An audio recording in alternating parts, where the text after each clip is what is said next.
YouTube was in with it's your boy Zell. I'm back with another banger video. In this video, we got Toney goes in after Brian Norman turns down Jerron Boots in his fight. He says, "Bet on yourself." And I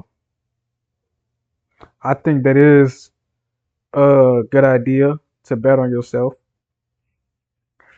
Um, and I can't really argue with it, bro. If you're confident in your skills, you can bet on yourself. But at the same time, what if you're planning to bet on yourself in a future date? Let's get it, man.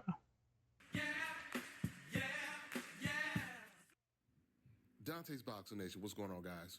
Now, before I start this video, I'm talking to everybody in Las Vegas right now.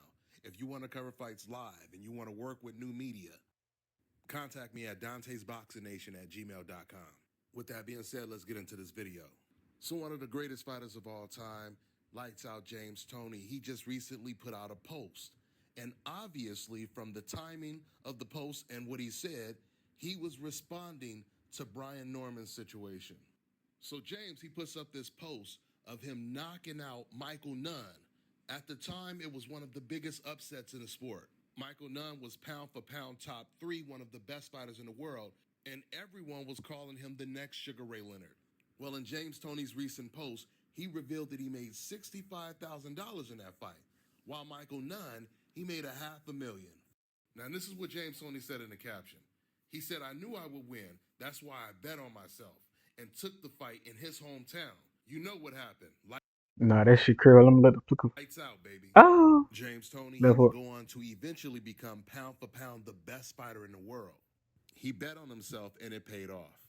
So when you look at the dichotomy and you fast forward to present day, Brian Norman is being offered $1.7 million to fight against Boots Ennis. There's a very good chance that Brian Norman has never made more than $300,000. The interesting thing is, what Brian Norman was offered was a closer purse to Jerron Ennis's purse than James Toney's purse was to Michael Nunn. And James Toney was fighting one of the biggest names in the sport, a fighter who was considered top 3 pound for pound, the best in the world.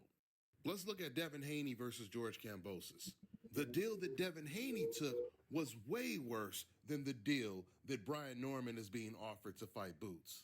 Because Devin was the A side, but he had to be the B side just to get George Kambosos to agree to take the fight. But Devin Haney's sacrifices paid off because him traveling to Australia twice and beating George Kambosos got him all 4 belts in the lightweight division, becoming undisputed. And more importantly, it got him the Vasyl Lomachenko fight, a fight he would have never got if he didn't take that deal with George Kambosos. Lomachenko, he never wanted to fight Devin Haney. Remember, he vacated his belt a couple years back to avoid Devin Haney when he was his mandatory. But in this case, Loma, he had no choice. He was forced into that fight because Devin had all of the belts. And Loma wasn't going to go back down to 130. He said he couldn't make the weight anymore. So these are the sacrifices that Devin Haney and James Toney made, and it paid off. So Brian Norman is playing a dangerous game right now because what he doesn't want to do is mess around and lose to some C-level fighter that pulls off an upset for a fraction of what he would have made against Jerron Ennis. Brian Norman, he's a good fighter, but he's average compared to black fighters because the standards are set much higher when you're a black fighter. I don't see any special effects from Brian. Now, if Brian wasn't black, old media would be praising him like he's the greatest already. But that's because, once again, the standards are set much lower when you're not black. Nah, that's facts. Shit, I just been sitting back listening to Dante talk, so I think I'll take over for a little bit. Um, the standards are set much lower when you're not black. Let's look at Canelo. The standard is set low for Canelo now. He can fight anybody he wants to, and people call him the greatest. Um, anyway, let's put a Tank Davis in Inouye's position. They kind of in the same position. They knocking out everybody. Nobody can stand in the ring with him at their weight class. So people telling him, "Hey, bro, go move up and challenge that other dude. Go move up and challenge this guy." You know, Inoue fans saying that took 10 pounds too much for him to gain. when Usyk, one of the pound for pound kings, went up 20 pounds he, to fight Tyson Fury from cruiserweight to heavyweight. So I mean, the standard is set much lower to to get recognition as a black fighter. You got to be extraordinary at something. Shakur Stevenson, reaction time. Tank Davis, power. Terrence Crawford, all around skill. Devin Haney, speed and athleticism. Jaron Ennis, flashiness. I can keep going. Floyd Mayweather, defense. Roy Jones, athleticism. You got to be special at something. You got to be damn near a superhero for these people to take you serious. And it is what it is. But I agree. I agree with the fact that he's a good fighter, but I think Boots is just more tech. He's technically better. He has a higher ceiling, and he fights. He fights with a lot of dog, bro. So Boots hard to beat. But this would have been a great fight to watch. Remember, old media was calling Vasyl Lomachenko pound for pound the best fighter in the world over Andre Ward. And this was after Andre Ward had beat Sergey Kovalev twice.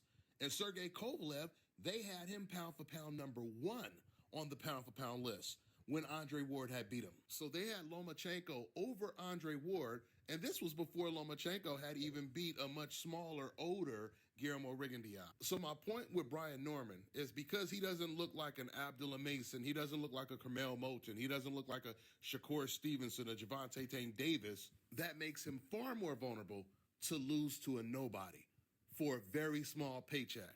But the good news for Brian is he is still young, so hopefully he can improve and become a better fighter. But for now, I don't see any special effects, which is why he turned down the fight with Jaron Ennis. Because we know Brian would have took this money to fight a Teofimo Lopez. Hell, he would have took less to fight Teofimo.